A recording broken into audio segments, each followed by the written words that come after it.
ఎఫెసీయులకు రాసిన పత్రిక 2వ అధ్యాయము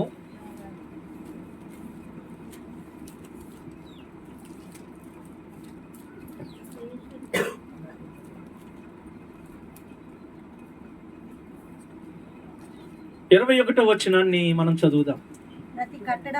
ప్రతి కట్టడమును ఆయనలో చక్కగా అమర్చబడి ప్రభువునందు పరిశుద్ధమైన దేవాలయమగుటకు వృద్ధి పొందుచున్నది.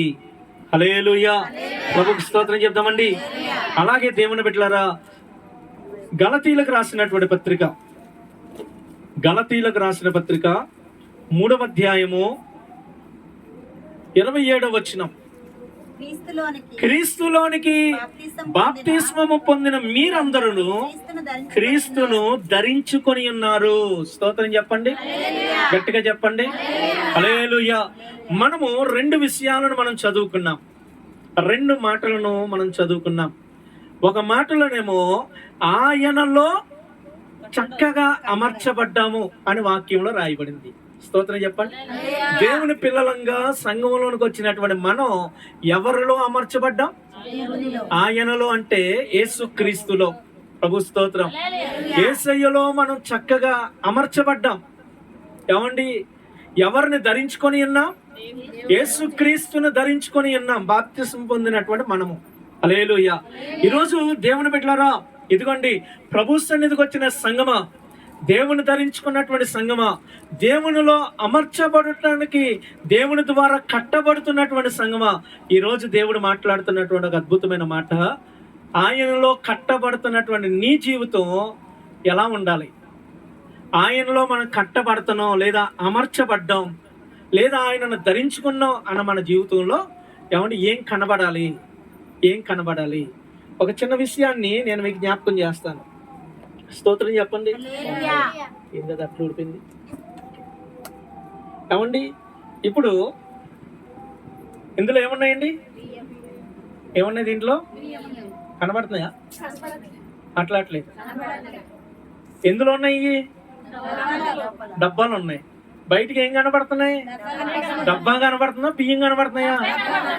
ఏమండి, దీని లోపల ఉన్నాయి కాబట్టి బయటికి డబ్బా కనబడుతుంది. స్తోత్రం చెప్పండి. హల్లెలూయా. గట్టిగా స్తోత్రం చెప్పండి. హల్లెలూయా. దేవుని బిడ్డలారా, వెనకాల ఉమేష్ అన్న ఉన్నాడు. ఏమండి, ఉమేష్ అన్న ఉన్నాడు. లోపల బన్నీ వేసుకొచ్చాడు. ఏ కలర్ వేసుకొచ్చాడమ్మా? కనబడుతుంది ఏమన్నా? అబ్బాబ్బా, ఆ దారుణం, అది అట్లా చూడకూడదు. ఏమండి, కనిపిస్తుందా? ఏం కనబడుతుంది? పైన షర్ట్ మాత్రం కనబడుతుంది. లోపల ఉన్నటువంటి అవయవాలు కానీ ఏది, ఆ లోన ఉన్న ఎవరిని ఇన్నర్గా వేసుకున్నటువంటి బన్నీ కానీ ఏది? ఎందుకు అది లోపల ఉంది. పైన ధరించుకున్నటువంటి వస్త్రాలు వేరే ఉన్నాయి. అలాగే యేసయ్యను ధరించుకున్న మనము లేదా యేసయ్యలో ఏమండి డబ్బాలో ఎలాగైతే ఇవి అమర్చబడ్డాయో, అలాగే యేసయ్యలో అమర్చబడినటువంటి మన జీవితాల్లో బయటికి కనబడవలసింది ఎవరో తెలుసా? నువ్వు ఎవరిలో అమర్చబడితే వారు బయటికి కనబడాల. స్తోత్రం చెప్పండి. ఈ రైస్ డబ్బాలో అమర్చబడ్డాయి, బయటికి ఏం కనబడుతుంది? రైస్ కనిపిస్తుందా? మాట్లాడలేదు. హల్లెలూయా. ఏమండి, ఆయన షర్ట్, బ్లూ షర్ట్ ధరించుకొని వచ్చాడు. లోపల ఉన్నది ఏమైనా కనొస్తుందా? ఆ షర్ట్ మాత్రమే కనిపిస్తుంది. అలాగే క్రీస్తును నువ్వు ధరించుకుంటే నీ జీవితంలో క్రీస్తే కనబడాల. స్తోత్రం చెప్పండి, గట్టిగా చెప్పండి. హల్లెలూయా. నువ్వు ఆయనలో అమర్చబడితే ఏమండి, అమర్చబడిన నువ్వు కనబడకూడదు, ఆయన కనబడాల. స్తోత్రం చెప్పండి. నువ్వు లోపల ఉన్నావు, ఆయన బయట ఉన్నాడు. నీ బయట ఎవరున్నారమ్మా? నీ బయట ఎవరున్నారు? యేసయ్య ఉన్నాడు. నువ్వు ఆయన లోపల ఉన్నావు. ఇప్పుడు బయటికి యేసయ్య కనబడాలా, నువ్వు కనబడకూడదు. స్తోత్రం చెప్పండి. హల్లెలూయా. మరి యేసయ్య ఎలా కనబడతాడండి? యేసయ్య ఎట్లా కనబడతాడండి అంటే, దేవుని బిడ్డలారా, యేసయ్యను ధరించుకున్న నీలో ఆయన లక్షణాలు కనబడాల. ప్రభు స్తోత్రం చెప్పండి. అవునండి, నువ్వు ఎవరైనా మందిరానికి వచ్చినప్పుడు బాగా నీరసంగా ఉన్నప్పుడు మీ చుట్టాల్లో కానీ ఎవరినైనా అడిగారు అనుకోండి, నాకు డెంగ్యూ ఫీవర్ వచ్చింది అంటాడు. కనబడుతుంది బయటికి? ఏం కనబడతాయి? లక్షణాలు కనబడతాయి. స్తోత్రం చెప్పండి. ఆ లక్షణాలను బట్టి దానికి ఒక పేరు. ఏంటి పేరు? జ్వరం వచ్చింది, ఆ జ్వరం ఈ యొక్క వైరల్ కి సంబంధించింది. హల్లెలూయా. దానికి డెంగ్యూ ఫీవర్ అని పేరు పెట్టారు. ఎందుకు ఆ పేరు ఎలా వచ్చింది? దానికి ఆ లక్షణాలను బట్టి. అర్థమవుతుందండి? నీకు ఒక జ్వరం వచ్చింది అనుకోండి, దానికి కొన్ని లక్షణాలు ఉంటాయి. ఒళ్ళు వేడిగా కాలుతూ ఉంటుంది, ఏం తిన్నా చేదుగా కదండి. అవన్నీ నీకు కనబడుతున్నప్పుడు నీకు అర్థమైపోతూ ఉంటుంది. డాక్టర్ నువ్వేం ఎంబీబీఎస్ ఏం చదవక్కర్లేదు దానికి. అర్థమైందండి? నీకు జ్వరం వచ్చిందని తెలియడానికి ఎంబీబీఎస్ చదవాలా? అట్లట్లేదండి. మరి ఎలా తెలుసు నీకు? సిమ్టమ్స్, ఆ లక్షణాలను బట్టి నీకు నీ నీ ఒంటి మీద ఏమొచ్చిందో నీకు అర్థమైపోతూ ఉంటది. స్తోత్రం చెప్దామా? గట్టిగా చెప్పండి హల్లెలూయా. దీనికి ఒక 6 సంవత్సరాలు వెళ్ళాలి, ఎంబీబీఎస్ చదవాలి, ఇవన్నీ ఏం అవసరం లేదు దేవుని బిడ్డలారా. అలాగే యేసు ప్రభు నీలో ఉన్నాడా లేదా తెలుసుకోవడానికి నువ్వు పాస్టర్ ట్రైనింగ్ ఏం చేయక్కర్లేదు, నీ లక్షణాలు బట్టి చెప్పవచ్చు. అర్థమైందండి అమ్మా? అర్థమవుతుందా? ఇప్పుడు నీవు యేసయ్యను ధరించుకున్నావా లేదా? నీవు నిజంగా ప్రభువు లోపల అమర్చబడ్డావా లేదా? దేవునిలో నీ జీవితాన్ని కట్టుకుంటున్నావా లేదా అనడానికి దీనికి ట్రైనింగ్లు ఏం అవసరం లేదు దేవుని బిడ్డలారా. దీనికి పెద్ద ఏమండి బీటీహెచ్లు ఎండీలు చేయాల్సిన అవసరం లేదు. నీ లక్షణాలను బట్టి బయటకు వచ్చేస్తుంది, నీలో ఉన్న గుణాలను బట్టి బయటకు వచ్చేస్తుంది, నీ ప్రవర్తనను బట్టి బయటకు వచ్చేస్తుంది. ప్రభువు నీలో ఉన్నప్పుడు ఏమండి ఆయన గుణాలు నీ గుణాలుగా మారిపోతాయి. స్తోత్రం చెప్పండి.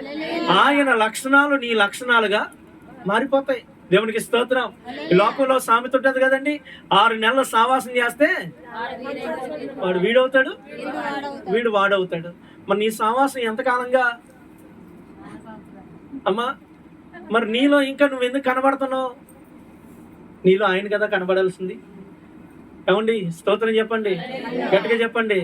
ఏమండి 3 గంటల సినిమా హాల్లోకి వెళ్ళినోడి ఒంటి మీదకే చుట్టపొగ వస్తుంటే ఆ కంపు వాడిని విడిచిపెట్టదే. లోన్ నుంచి బయటకు వచ్చిన తర్వాత భయంకరమైన స్మెల్ వాడి మీద వాడికి అసహ్యం అవుతుంది కూడా బయటకు వచ్చి చూసుకుంటే. ఏమండి ఎందుకు? వీడేమో తాగుతుండా, వీడేమన్నా కాల్చిండా? ఏమండి ఏం చేశాడు? లోనికి వెళ్ళి 3 గంటలు కూర్చున్నాడు అంతే. ఆ 3 గంటల్లో లోపల ఉన్నటువంటి అది మొత్తం వీడి శరీరానికి పట్టలేదా? మరి అలాంటిది ఇన్ని సంవత్సరాలుగా నువ్వు ప్రభువులో ఎదుగుతున్నావు, మరి ప్రభువును నువ్వు కలిగి జీవించకపోతే ఎట్లా? ప్రభు గుణాలు నిన్ను అంటకపోతే నువ్వేదో వచ్చి కూర్చొని టైం పాస్ చేసి వెళ్ళిపోతున్నావు అని అర్థం. స్తోత్రం చెప్పండి. నువ్వు వస్తున్నావు, కూర్చుంటున్నావు, ఒక కునికి లాగుతున్నావు, టైం పాస్ చేస్తున్నావు, వెళ్ళిపోతున్నావు, అంతే, ఇంకేం లేదు. ప్రభు స్తోత్రం చెప్తామా? హల్లెలూయా, హల్లెలూయా.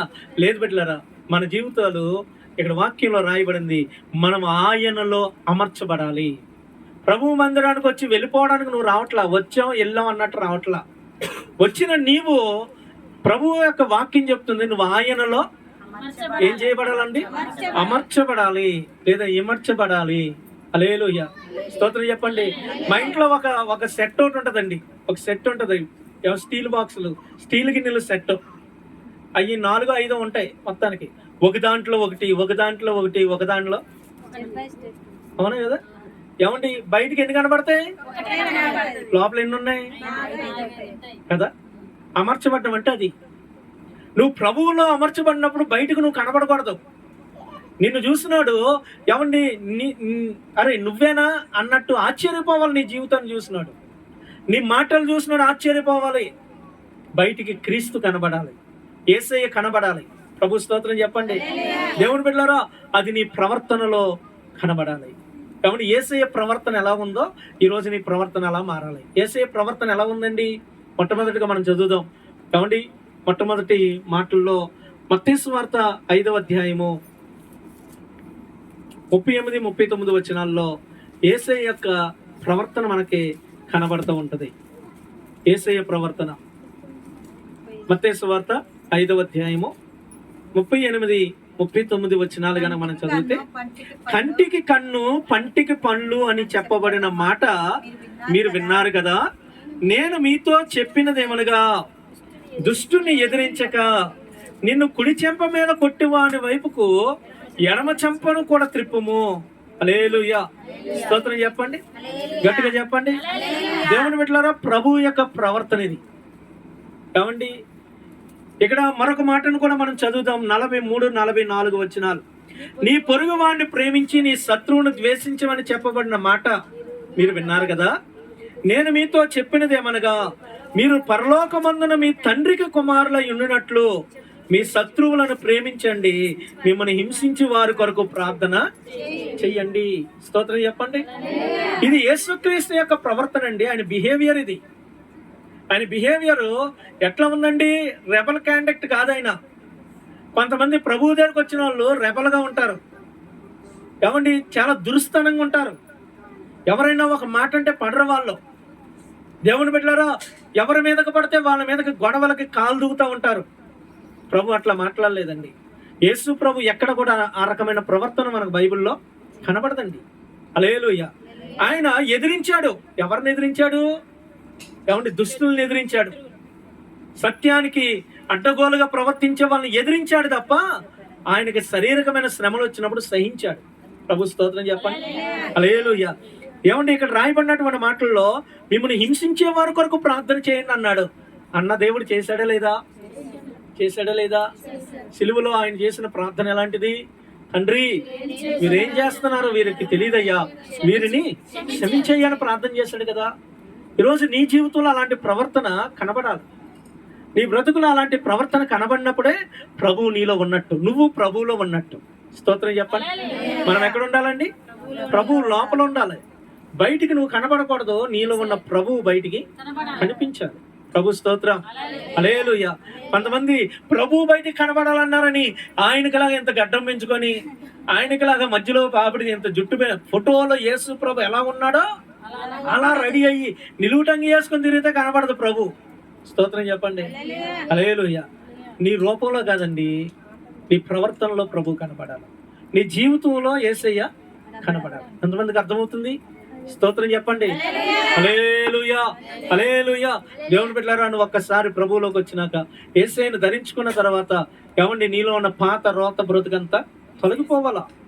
నీలో ఉన్నటువంటి క్రీస్తుకు విరోధమైనటువంటి లక్షణాలన్నీ తొలగిపోవాలా. ఆమేన్ చెప్పండి. హల్లెలూయా, హల్లెలూయా. ఇక్కడ రాయబడినటువంటి మాటల్లో దేవుని బిడ్డలారా, ఏమండి, మీరు పరలోకపు తండ్రికి కుమారులుగా మారాలంటే మిమ్మల్ని హింసించే వారి కొరకు ఏం చేయాలంటమ్మా? ప్రార్థన చెయ్యాలా. దేవుని సన్నిధిలో ఉండాలా, ఆయనలో నిలవబడాలా. ప్రభు స్తోత్రం. గట్టిగా చెప్పండి. ఆయన ప్రవర్తన సున్నితమైన ప్రవర్తన. ఆయన ప్రవర్తన దేవుని బిడ్డలారా, ఏమండి, ఎవరికి కీడు చేసేటటువంటి ప్రవర్తన కాదు. కీడు చేసినప్పటికీ వారు మేలు కోరి ప్రార్థించినటువంటి ప్రవర్తన. ఈరోజు ప్రభు దగ్గరకు వచ్చిన నా జీవితాల్లో అలాంటి వారంగా మనం ఉండాలి. రెండోది, ఆయన మాటలు ఎలా ఉన్నాయి? యేసు ప్రభు మాటలు ఎలా ఉన్నాయి? ఈరోజు ప్రభువులో అమర్చబడ్డాను, దేవుని సంఘంలో చేరాను, బాప్తిస్మం తీసుకున్నానని చెప్పుకుంటున్నా. సంఘం మాటలు ఎలా ఉంటున్నాయి? నీ మాటలు ఆయన మాటల్లా కదా ఉండాల్సింది.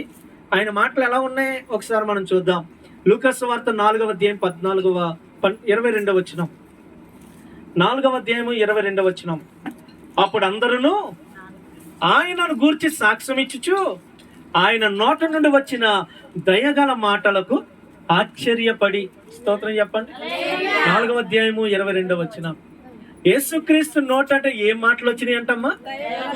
మాట్లాడలేదండి. దయగలిగిన మాటలు, దయ చూపించే మాటలు. స్తోత్రం చెప్పండి. దయగలిగిన మాటలు వచ్చినాయండి. హల్లెలూయా. ఆయనకి ఎంత కోపం పుట్టించినా, ఆయన మీద ఎంత తిరుగుబాటు చేసినా, ఆయన ఎప్పుడు కాని మాటలు పలికినట్లుగా ఎక్కడ లేదు. ఆయన ఎప్పుడు కూడా పోకిరి మాటలు మాట్లాడినట్లుగా బైబిల్ గ్రంథంలో లేదు. ఆయన జీవిత చరిత్రను నలుగురు, ఏమండి, బైబిల్లో నలుగురు వ్యక్తులు రాశారు, కానీ ఏ ఒక్క స్వార్థలో కూడా ఆయన నోట పనికిమాలిన మాటలు వచ్చినట్లుగా ఎవరు కూడా ప్రస్తావించలేదు. ప్రభు స్తోత్రం చెప్పండి. ఈ నలుగురు మాట్లాడిన మాట ఏందో తెలుసా? ఆయన దయగలిగిన మాటలు మాట్లాడాడు. అందుకే దేవుని బిడ్డలారా, వాక్యంలో రాయబడినటువంటి మాటల్లో కొలస్సీలకు రాసిన పత్రికలో ఓ మాట రాయబడి ఉంటుందండి. కొలస్సీలకు రాసిన పత్రిక 4వ అధ్యాయము 6వ వచనం. ప్రతి మనుషునికి ఎలాగూ ప్రత్యుత్తరం ఇవ్వవలనో అది మీరు తెలుసుకున్నట్టుకై మీ సంభాషణ అంటే ఒకరితో ఒకరు మాట్లాడుకునే మీ మాటలు ఉప్పు వేసినట్లుగా ఎల్లప్పుడూ రుచిగలదిగాను కృపాసహితముగాను ఉండనీయుడి. ప్రభు స్తోత్రం చెప్పండి. ఎవరితో మాట్లాడుతున్నాడు ఈ మాటలు? దేవుడు సంఘంతో మాట్లాడుతున్నాడు, సంఘానికి రాస్తున్నాడు. ఏమండి, మన మాటలు ఎలా ఉండాలంట? ఉప్పు వేసినట్లుగా రుచిగా ఉండాలి. ఇంకొక టేస్ట్ ఎక్కువ ఉందనుకోండి, ఏమనిపిస్తుంది మనకి? ఇంకో కొంచెం ఉంటే బాగుండరా, అరే అప్పుడే అయిపోయిందా, ఇంకో కొంచెం వేస్తే బాగుండరా తినడానికి. హల్లెలూయా. చప్పగా గడ్డిలాగా ఉందనుకో, అమ్మా తింటావా? ఎంత పెట్టినా సరే, నీకు నచ్చిందైనా సరే, ఎంత ఉన్నా టేస్ట్ లేకపోతే ఏమంటావు? వద్దొద్దు, ఇవాళ ఉపవాసం అంటావు. హల్లెలూయా. వద్దొద్దు, ఇప్పుడే తినొచ్చానంటావు. లోపల ఆకలి ఉంటది, బయటికి మాత్రం ఏమంటావు? కడుపు నిండిపోయింది, ఇందాక తినొచ్చాను అంటాం. స్తోత్రం చెప్పండి. హల్లెలూయా. గట్టిగా దేవునికి స్తోత్రం చెప్తామా. మన మాటలు ఎదుటోడు తోలనాడే విధంగా ఉండకూడదు, ఎదుటోడు త్రోసివేసే విధంగా ఉండకూడదు. నీ మాట శ్రద్ధగా నమ్మా, జాగ్రత్తగా నాలా, మీ దృష్టి నా మీద ఉండాలా. మీ మాటలు దేవుని బిడ్డలారా ఎల్లప్పుడూ రుచికరంగా కృపాసహితంగా ఉండాలని వాక్యంలో రాయబడింది. యేసయ్య దయగలిగిన మాటలు మాట్లాడిన దేవుడు, కృపగల మాటలు మాట్లాడిన దేవుడు. ప్రభు స్తోత్రం చెప్పండి. హల్లెలూయా. అర్థమవుతుందా? అర్థం కావట్లేదా? మనం ఎక్కడ అమర్చబడాలి? యేసయ్యలో. యేసయ్యలో అమర్చబడితే బయటికి ఎవరు కనబడాలి? యేసయ్య కనబడాలంటే ఏమండి, ఆయన మరి నీ ఒంటి మీద కనబడట్లేదు, నువ్వే కనబడుతున్నప్పటికీ నీలో ఎవరి లక్షణాలు ఉండాలి? యేసయ్య లక్షణాలు ఉండాలి. ఆయన లక్షణాల్లో మొదటిది ఏంటి? ఆయన ప్రవర్తన. హల్లెలూయా. ఆయన ప్రవర్తన. ఏమండి, కుడి చెంప మీద కొడితే ఎడమ చెంప చూపించినటువంటి ప్రవర్తన, హింసించు వారి కొరకు ప్రార్థించినటువంటి ప్రవర్తన. హల్లెలూయా. ఈరోజు ఆ బిహేవియర్ నీలో ఉండాలి. రెండోది ఏంటి? మాటలు. ఆయన వంటి మాటలను మాట్లాడగలిగిన జీవితం నీలో ఉండాలి. దయగలిగినటువంటి మాటలు, కృపాసహితంగా ఉప్పు వేసినట్లుగా. దేవుని బిడ్డలారా, మీకు విషయం చెప్పిన, యేసు ప్రభు ఏమండి స్వార్థ ప్రకటిస్తున్నప్పుడు, వాక్యం బోధిస్తుంటే 3 రోజులు 4 రోజులైనా సరే ప్రజలు మైమర్చిపోయి వింటూ ఉన్నారండి. మైమర్చిపోతూ ఉన్నారు. ప్రభు మాట్లాడుతుంటే వాళ్ళకి టైం తెలియట్లేదు. స్తోత్రం చెప్పండి. హల్లెలూయా. ఈరోజు నీ మాటలో ఏమండి, ఈడెప్పుడు వదులుతాడు రా బాబు అన్నట్టు ఉండకూడదు. స్తోత్రం చెప్దామా. హల్లెలూయా. దేవుని బిడ్డలారా, బాధల్లో ఉన్న వ్యక్తి నీ దగ్గరకు వచ్చి నీ దగ్గర కూర్చోగలగాల. ఫలానా వాళ్ళ దగ్గరికి వెళ్తే ఆమె చెప్పే మాటలు నా హృదయాన్ని కడతాయి, నా గాయాలు కడతాయి అనే విధంగా నీ మాటలో ఉండాలి. ప్రభు స్తోత్రం. హల్లెలూయా. 3వది చూడండి, యోహాను సువార్త 11వ అధ్యాయము 41వ వచనం. అంతటి వారు ఆ రాయి తీసివేశారు. యేసు కన్నులెత్తి, తండ్రి, నీవు నా మనవి వినినందున నీకు కృతజ్ఞతాస్తుతులు. ఏమని ప్రార్థిస్తున్నాడమ్మా? నీవు నా మనవి వినినందున. అంటే ఇది ఇంకా ప్రార్థన స్టార్ట్ చేయలేదు, కానీ నా ప్రార్థన నువ్వు వింటున్నావయ్యా. ఇది విశ్వాసం. ప్రభు స్తోత్రం చెప్పండి. ఎలాంటి విశ్వాసం మనలో ఉండాలమ్మా? ఎలాంటి విశ్వాసం? ఏమండి, మనం ప్రార్థిస్తున్నప్పుడు నా ప్రార్థన దేవుడు వింటున్నాడు, నా ప్రార్థనకు ఆయన జవాబిస్తాడు. ఎలా? ఏం ప్రార్థన అండి అది? ఎక్కడ ప్రార్థన చేస్తున్నాడు ఆయన?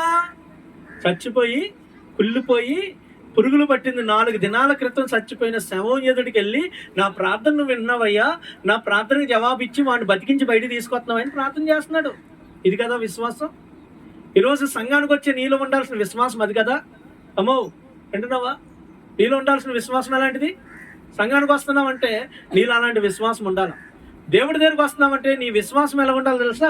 నా ప్రార్థన నా దేవుడు ఆలకిస్తున్నాడు, నా పరిస్థితులన్నీ మారుస్తాడు, నా జీవితంలో ఇదిగో జరగలేనటువంటి ఈ కార్యాన్ని నా ప్రభు జరిగించగలరనే విశ్వాసం నీలో ఉండాలి. ప్రభు స్తోత్రం. హల్లెలూయా. హల్లెలూయా. గట్టిగా దేవునికి స్తోత్రం చెప్దామా. హల్లెలూయా. మరలా చెప్తున్నాను, విశ్వాసం లేకుండా, సేవకుని మాట వినకుండా, దేవుని వాక్యం వినకుండా, దేవుని యొక్క సన్నిధికి రాకుండా, ఏమండి నీ జీవితంలో నీ బ్రతుకులో ఇంచు కూడా ఒక మిల్లీమీటర్ దూరం కూడా ఏది జరగదు. స్తోత్రం చెప్పండి. హల్లెలూయా. హల్లెలూయా. దేవునికి మహిమ కలుగును గాక. ఆమేన్. ఇక్కడ వాక్యంలో రాయబడింది, యేసుక్రీస్తు నా మన వింటున్నావా అనే విశ్వాసం చూపించాడు. ఈరోజు ఆ విశ్వాసం నీలో ఉంటే దేవుడు ఎందుకు మేలు చేయడు? కుళ్ళిపోయిన శవం ఏమండి మరలా బ్రతికి బయటకు వచ్చిందే. నీ జీవితంలో ఎందుకు జరగదు? నీ బ్రతుకులు ఎందుకు జరగదు? దేవుడు చేస్తాడు, ప్రభు చేస్తాడు. హల్లెలూయా. గట్టిగా దేవునికి స్తోత్రం చెప్దామా? హల్లెలూయా. ఈరోజు యేసు ప్రభు యొక్క లక్షణాల్లో 4వ లక్షణం గురించి మాట్లాడుతున్నాను. ఆయన ఫ్యామిలీ విషయంలో చాలా జాగ్రత్త కలిగి ఉన్నాడు. ఎవరి విషయాల్లో మాట్లాడలేదండి? ఫ్యామిలీ పరంగా చాలా బాధ్యత కలిగినటువంటి ప్రవర్తన యేసు ప్రభుది. బాధ్యత లేని ప్రవర్తన కాదు బిడ్డ. యేసు ప్రభు ప్రవర్తన బాధ్యత కలిగినటువంటి ప్రవర్తన. ఎలాంటి బాధ్యత అండి యేసు ప్రభుది? ఎలాంటి బాధ్యత యేసు ప్రభుది? ఆయన సిలువలో ఉన్నాడు, సిలువలో ఉండి కూడా తన తల్లి కొరకు ఆలోచిస్తున్నాడు. ప్రభు స్తోత్రం చెప్పండి. ఏమండి ఆ ప్రాంతపు ప్రజలు ఏమన్నారు? అరే మీరు వడ్లోడు కొడుకు కదరా, వీళ్ళ తల్లిదండ్రులు ఆ వడ్రంగి పని చేసేవారు కదరా అన్నారు లేదా? అంటే యేసు ప్రభు తన బ్రతికిన కాలంలో తల్లిదండ్రులతో ఉండి ఎవడు వారికి సాయం చేయకుండా ఈ మాట వస్తుంది బయటికి? ఆయన తల్లిదండ్రులు వదిలేసి గాలికి తిరిగాడా? లేదండి. కుటుంబాన్ని వదిలేసి గాలికి తిరగలా. ఆయన పని చేసుకున్నాడు. పని చేసి తన తల్లిదండ్రులకు సహకరించాడు. దేవుని పని చేసే టైంలో దేవుని బిడ్డలారా, దేవుని సమర్పించుకున్న తర్వాత తల్లిదండ్రులను కుటుంబాన్ని వదిలి బయటకు వచ్చినప్పటికీ తన ఆలోచన ఎప్పుడు తల్లి కొరకు ఆలోచిస్తానుంది. హల్లెలూయా. బైబిల్ గ్రంథంలో యోధా పత్రిక రాసింది ఎవరో తెలుసా? యేసుక్రీస్తు యొక్క స్వయంగా తమ్ముడు. యోధా పత్రిక, బైబిల్లో యోధా పత్రిక ఉందిగమ్మా. ఆ పత్రికను రాసింది యేసు ప్రభు తమ్ముడు. యేసు ప్రభు తర్వాత పుట్టినటువంటి మరొక వ్యక్తి యోధా. ఆ వ్యక్తి రాశాడు యోధా పత్రిక బైబిల్ గ్రంథంలో. ప్రభు స్తోత్రం చెప్పండి. హల్లెలూయా, హల్లెలూయా. అర్థం ఉందా దేవుని బిడ్డలారా?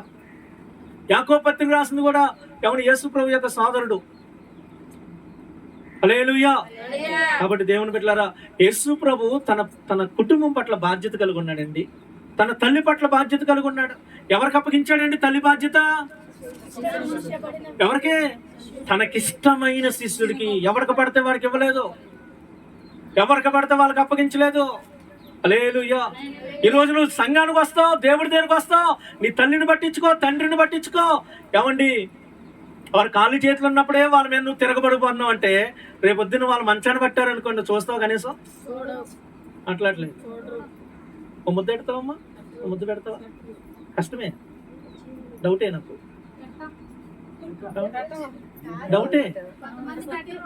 డౌటే అండి. ఎందుకు? ఈరోజు కాళ్ళు చేతులు ఆడి వాళ్ళ సంపాదన నువ్వు తింటానే వాళ్ళు బెదిరించేస్తున్నావు. అవి వాళ్ళ సంపాదన మీద బతుకుతానే వాళ్ళ మీద తిరగబడిపోతున్నావు. రేపొద్దు నీకు రెక్కలు వచ్చి సంపాదించే స్థోమత నీకు వచ్చిన తర్వాత వాళ్ళ మాట ఏంటావు నువ్వు అసలు? అవునా కదండి? నువ్వు తినే సంపాదన ఎవరిదే? నీ తల్లిది తండ్రిది కదా. వాళ్ళ సంపాదన తింటాను నువ్వు వాళ్ళ మీద రుబాబు చేస్తున్నావు. వాళ్ళ ఇంత చేస్తే కానీ నీకు తింటాను దిక్కు లేదు, పెట్టే దిక్కు లేదు.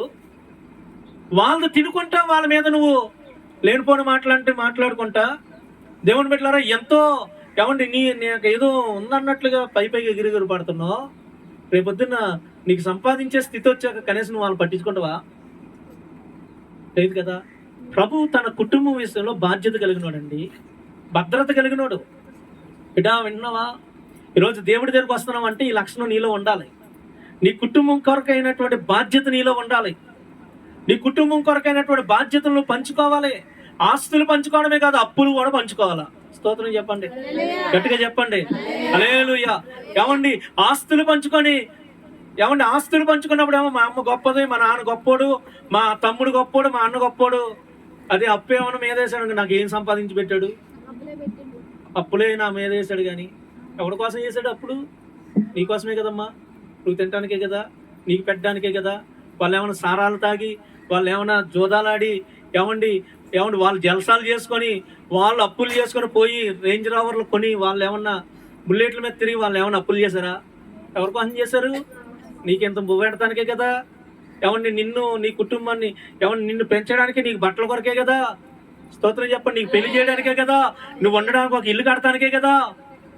ఈరోజు అప్పు వేస్తే ఏంటి? నీ తండ్రి నీకు సరైనోడు కాదు. ఏమండి ఇదే లక్షణం? ప్రభు లక్షణం కాదండి ఇది. నువ్వు దేవుళ్ళలో అమర్చబడితే యేసయ్య నీలో కనబడాలి, ఆ బాధ్యతలు నీలో కనబడాలి. హల్లెలూయా. స్తోత్రం చెప్దామా? గట్టిగా చెప్పండి దేవుని బిడ్డలారా. దేవుని లక్షణం అండి, ప్రభు లక్షణం అండి ఇది. యేసు ప్రభు ఏమండి తన యొక్క తల్లిని విడిచిపెట్టలేదండి, తన తండ్రి మాటని అన్నాడు కాదని లేదండి. హల్లెలూయా. ప్రభు స్తోత్రం చెప్పండి. హల్లెలూయా, హల్లెలూయా.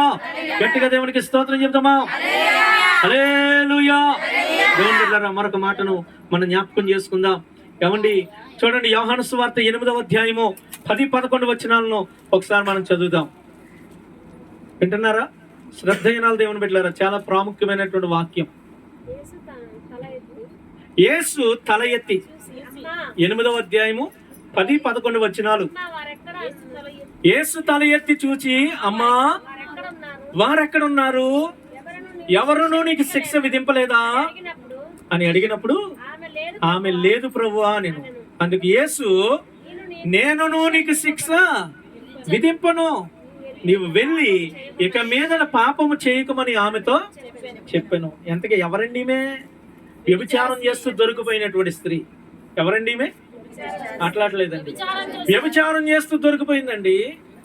వ్యభిచారం చేస్తూ దొరికిపోతే ఆ వ్యభిచారపు గదిలో ఉండగానే రాళ్ళు పట్టి ఊరి మీదకి తీసుకొచ్చారు ఆమెని. ఆ స్త్రీని రాళ్లతో కొట్టి తరుముకుండా వస్తామన్నారు యూదుల పెద్దలు, ప్రజలందరూ కూడా. వారి ధర్మశాస్త్ర ప్రకారంగా ఎవరైనా వ్యభిచారం చేస్తూ దొరికిపోతే, అమ్మా వ్యభిచారం చేస్తూ దొరికిపోయిన వాళ్ళని రాళ్లతో కొట్టి చంపాలి అనేటటువంటి ఆజ్ఞ వాళ్ళ ధర్మశాస్త్రంలో ఉంది. స్తోత్రం చెప్పండి. వాళ్ళ రాజ్యాంగంలో ఉంది. వాళ్ళ రాజ్యాంగంలో ఉంది. మన రాజ్యాంగంలో చక్కగా జైలుకు పంపించి, ఏమండి, జైల్లో పెట్టి ఈరోజు చిన్నపిల్లల మీద అఘాయిత్యాలు చేసిన జైల్లో పెట్టి వాడిని పెంచుతూ ఉన్నారు మంచిగా. మొన్న ఒక ఇద్దరికి బెయిల్ కూడా వచ్చిందండి బీజేపీ గవర్నమెంట్లో. ఏమండి, చిన్నపిల్లల్ని, మైనర్ బాలికలను ఏమండి పాడు చేసి హత్య చేసిన వాడికి మన బెయిల్ వచ్చింది. ఎంత గొప్ప సంగతి అండి. మన దేశం ఎంత ఘనమైన దేశం అంది. స్తోత్రం చెప్పండి. మన దేశంలో ఏమండి ఎంత గొప్ప గొప్ప కార్యాలు మనం చూస్తూ ఉన్నాం. దాని వెనకాల ఉన్నది వల్ల ఒక ఏమండి పార్టీ నాయకులు దాని వెనకాల నుండి మరి బయలు తెచ్చారు. హల్లెలూయా. ఇదిగోండి ఇక్కడ రాయబడినటువంటి మాటల్లో దేవుని బిడ్డలారా, వాళ్ళ రాజ్యాంగంలో ఎవడైనా తప్పు చేస్తే, ఎవడైనా వ్యభిచారం చేస్తూ దొరికిపోతే, దేవుని బిడ్డలారా, వ్యభిచారం చేసినటువంటి వారిని రాళ్ళతో కొట్టి చంపాలి అనేటటువంటి ఒక రూలు. ఇప్పుడు ఆ వ్యభిచారం చేసేటటువంటి స్త్రీ ఆ గదిలో ఉన్నప్పుడు వీళ్ళు చూసారు, రెడ్ హ్యాండెడ్గా పట్టుకున్నారు, రాళ్ళతో కొట్టి తరుముకుంటా వచ్చారు. వచ్చినప్పుడు యేసు ప్రభు దగ్గరికి వచ్చాక యేసు ప్రభుని అడుగుతున్నారు, అయ్యా వ్యభిచారం చేస్తున్నటువంటి వారు ఎవరైనా దొరికితే కనుక రాళ్ళతో కొట్టి చంపమని మన యొక్క రాజ్యాంగంలో రాయబడింది కదా, మన ధర్మశాస్త్రంలో ఉంది కదా, మరి కొట్టి చంపమంటావా అని ఎవరిని అడిగారు? ఎవరిని అడిగారండి? ఎందుకు అడిగారండి యేసు ప్రభుని? ఈ ప్రశ్న అసలు యేసు ప్రభుని ఎందుకు అడిగారు మీకు తెలుసా? అదే ఇంకా ఆయన చెప్పే సమాధానం ఏముంటది? రూల్ కదా, రాజ్యాంగం కదా. యేసు ప్రభుని ఎందుకు అడిగారు అసలు అంటే, దేవుని బిడ్డలారా, యేసు ప్రభు మీద తప్పు మోపాలని, నింద మోపాలని. ప్రభు స్తోత్రం చెప్పండి. హల్లెలూయా. యేసు ప్రభు ఇక్కడ రాయబడి ఉంటుందండి, చూడండి 4వ వచనం. బోధకుడా, ఈ స్త్రీ వ్యభిచారం చేయుచుండగా పట్టబడెను, అట్టి వారిని రాళ్ళు రువ్వి చంపవలనని ధర్మశాస్త్రములో మోసే మనకు ఆజ్ఞాపించను కదా, అయినను నీవేమి చెప్పుచున్నావని ఆయనను అడిగిరి. ఆయన మీద నేరము మోపవలనని ఆయనను శోధించుచు ఇలాగునడిగిరి. ఏం మోపాలని? నింద మోపాలని. ఏమని ఎలా నింద మోపాలనుకున్నారు? యేసు ప్రభు ఏమని చెప్తున్నాడు? ఇదిగో నశించిన దాన్ని వెతికి రక్షించడానికి నేను వచ్చాను, పాపులను శిక్షించడానికి కాదు, పాపము నుంచి విడిపించి వారిని బ్రతికించడానికి వచ్చానని యేసు ప్రభు చెప్పుకుంటున్నాడు. హల్లెలూయా. ఇప్పుడు ఈమె పాపం చేసిందయ్యా, మరి ఈమెను వదిలేయమంటావా? నువ్వు రక్షించడానికి వచ్చావు కదా, విడిచిపెట్టమంటావా? లేదంటే కనుక ధర్మశాస్త్రం చెప్పింది కదా చంపమంటావా? విడిచిపెట్టమన్నాడు అనుకోండి, ఇదిగోరా వీడు మన దేశ చట్టాన్ని గౌరవించట్లేదు, వీడు నేరం చేసినాడు అని పట్టుకెళ్ళి జైలు వేస్తారు. అర్థమైందా? ఒకవేళ చంపేయండి అన్నారు అనుకోండి, ఈయన ఒకటి బోధిస్తున్నాడు, ఒకటి చేయమంటున్నాడు రా అని చెప్పి అదొక నింద. అర్థమైందా? చంపమంటే ఏమంటారు? మరి ఇంతకాలం నేను క్షమించడానికి వచ్చాను, శిక్షించడానికి రాలేదన్నావు కదా, మరి చంపమన్నావు ఏంటి, మరి నువ్వు ఎందుకు అలా బోధిస్తున్నావు అని ఆయన బోధ మీద ఒక బుర్ర చల్లుతారు. అదే చంపేండ్రా, అదే విడిచిపెట్టండి అన్నారు అనుకో, ఇదిగో మన ధర్మశాస్త్రాన్ని ఇతను పాటించట్లేదు, ఈయన దేవుని దగ్గర నుంచి వచ్చినోడు కాదు, ఈయన దేవుడు కాదు అని ఆయన మీద నిందేస్తారు. కాబట్టి ఈయన శోధిస్తూ ఈ మాటలు అడిగినప్పుడు దేవుని బిడ్డలారా, యేసు ప్రభు వారు చూశాడు. అమ్మా మన మట్టుకు మనమే తెలివైన వాళ్ళం అనుకుంటే ఎలాగా? ఎదుటున్నవాడు మనకన్నా అట్లా అండి. చూసి ఓ మాట అన్నాడు, అరే అంతా బాగుంది కానీ ఏమండి మరి రాళ్ళతో కొట్టి చంపమన్నది నిజమే. ఎవరిని చంపమన్నాడు? తప్పు చేసిన వాళ్ళని, పాపం చేసిన వాళ్ళని, వ్యభిచారం చేసిన వాళ్ళని. అరే మీలో పాపం చేయలేన్నాడు ఎవడో, వాడు మొదట రాయేయండిరా అన్నాడు. ప్రభు స్తోత్రం చెప్పండి. మీలో పాపం చెయ్యని వాడు మొదటగా రాయేయండి అని చెప్పి కింద కూర్చొని వేలుతో కింద నేల మీద రాస్తా ఉన్నాడంట. ఏం రాసి ఉంటాడండి? బైబిల్లో లేదు, కానీ బహుశా నేను అనుకున్నాను ఎవడో ముందుకు వచ్చి ఉంటాడు రాయేయడానికి. నేనే నీతిమంతుని అని నిరూపించుకోవడానికి ముందుకు వచ్చి ఉంటాడు. ఆడు చేసిన తప్పులన్నీ కూడా యేసుప్రభు కింద రాస్తూ ఉండుంటాడేమో. వాడు అది చూసి భయంతో రాయి కిందేసి పారిపోయి ఉంటాడు. ప్రభు స్తోత్రం చెప్పండి. హల్లెలూయా. అందరూ పారిపోయారండి, ఎవ్వడం మిగలలేదు. ఇప్పుడు నేను చెప్పాలనుకున్నటువంటి ప్రాముఖ్యమైన మాట ఇక్కడ చెప్తూ ఉన్నాను. ఇప్పుడు ఆమె ఎక్కడి నుంచి తేబడింది? ఈ స్త్రీ ఎక్కడి నుంచి తేబడింది? వ్యభిచారం చేస్తూ ఉండగా దొరికింది. అంటే ఒంటి మీద పూర్తిగా ఏమన్నా వస్త్రాలు ఉంటాయా? ఏమండి అర్ధనగ్నంగా ఉండుంటది, సగం బట్టలతో ఉండుంటది, చుట్టూ ఎవ్వడం కూడా లేడు. ఆమె కప్పుకొని కూర్చొని ఉండుంటది. దేవుని బిడ్డలారా, ఎవ్వడం లేడు. ఏమండి ఒక బజార్లో తిరిగేదాన్ని, లేదంటే దేవుని బిడ్డలారా ఒక వ్యభిచారం చేసేటటువంటి స్త్రీని బయట కూర్చున్నటువంటి చిన్న పిల్లోడు నుంచి ముసలోడు దాకా రెస్పెక్ట్ లేకుండా మాట్లాడతారు. ఎలా పడితే అలాగా ఆలోచిస్తూ ఉంటారు. ఆ స్త్రీని చూడగానే వీడియోలో రకరకాలైన ఆలోచనలు మెదులుతూ ఉంటాయి. ఇక్కడ ప్రభువు ఆ సగం బట్టలతో కూర్చున్నటువంటి ఆమెను, వ్యభిచారం చేస్తూ పాపం చేస్తూ పట్టబడినటువంటి ఆమెను, ఏమండి ఇక్కడ ఏమని మాట్లాడుతూ ఉన్నాడు? యేసు తల ఎత్తి చూసి అమ్మా ఏమన్నాడండి? అమ్మా అని పిలుస్తాడు. అంటే ఆమెలో ఏం చూశాడు? ఈయన తల్లిని చూస్తున్నాడు. ఆ స్త్రీలో తన తల్లిని చూసుకుంటున్నాడు. ఆ స్త్రీని చూసినప్పుడు ఒక వ్యభిచారం గుర్తు రావట్లేదు యేసు ప్రభుకి. ఈమె నా తల్లి లాంటిది కదా, హల్లెలూయా, స్తోత్రం చెప్పండి. నా అక్క లాంటిది కదా, నా చెల్లి లాంటిది కదా. ఏమండి ఈరోజు ఆ మనసు ప్రభు దగ్గరికి వచ్చి వాళ్ళకు ఉండాలి. హల్లెలూయా.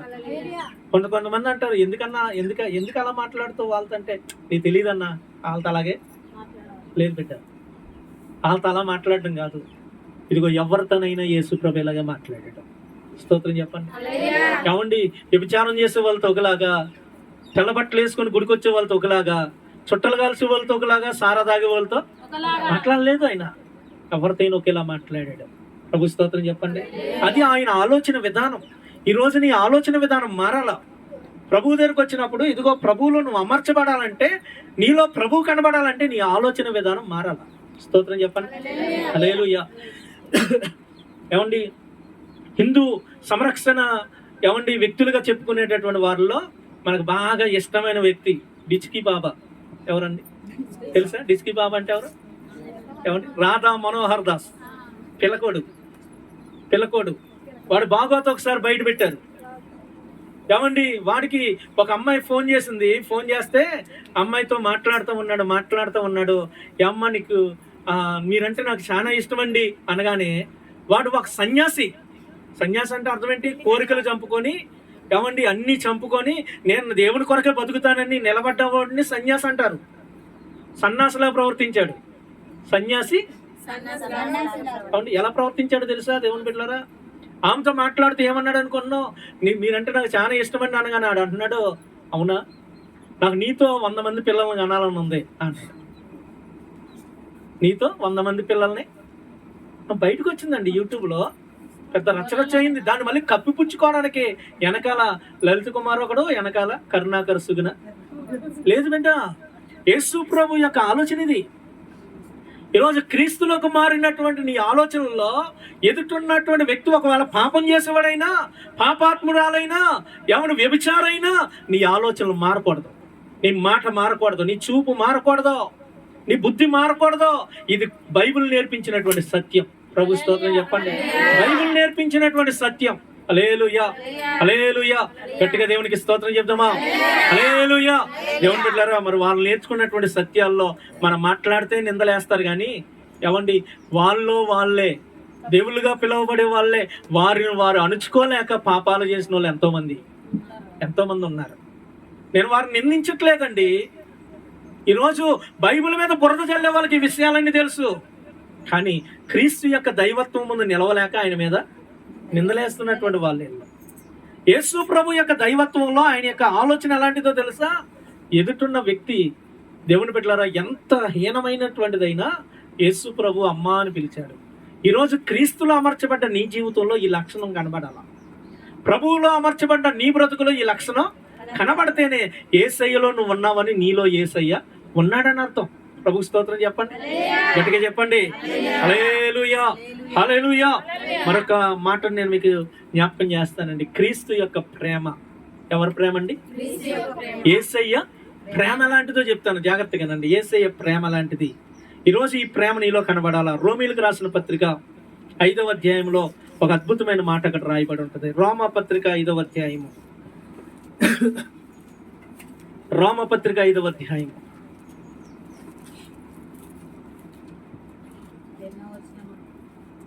5వ అధ్యాయము 8వ వచనం. అయితే దేవుడు మన ఎడల తన ప్రేమను వెల్లడి చేయుచున్నాడు. ఎట్లనగా మనం ఇంకను పాపులమై ఉండగానే క్రీస్తు మన కొరకు, 7వ వచనం చదవండి, నీతిమంతుని కొరకు సహితము ఒకడు చనిపోవుట అరుదు. అంటే నీతిమంతుడి కొరకు చావడమే అరుదురా, ఎవడు చావడం. అలాంటిది